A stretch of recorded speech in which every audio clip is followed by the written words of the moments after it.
So two big late-night hosts are squaring off. Earlier this month, on an episode of Real Time with Bill Maher, Maher called for the return of fat shaming. This is part of what he said. We have gone to this weird place where fat is good. It's pointing out that fat is unhealthy. That's what's bad.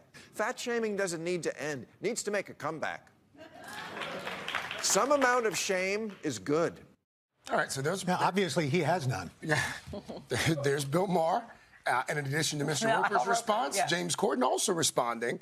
And Corden receiving a lot of praise for his response to Bill Maher's comments. Take a look at what Corden said Thursday night. Somebody needs to say something about this.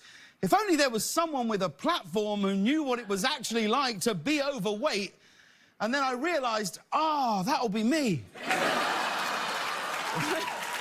Let's be honest, fat shaming is just bullying. That's what it is, it's bullying. And bullying only makes the problem worse, okay? Bill, please hear me when I say this. While you're encouraging people to think about what goes into their mouths, just think a little harder about what comes out of yours. Yeah.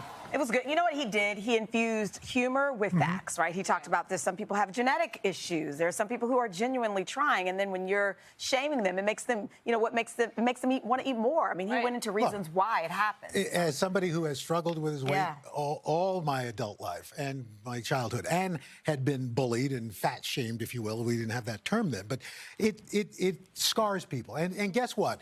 We all know we're overweight. We all know we're fat. We all know we need to lose weight.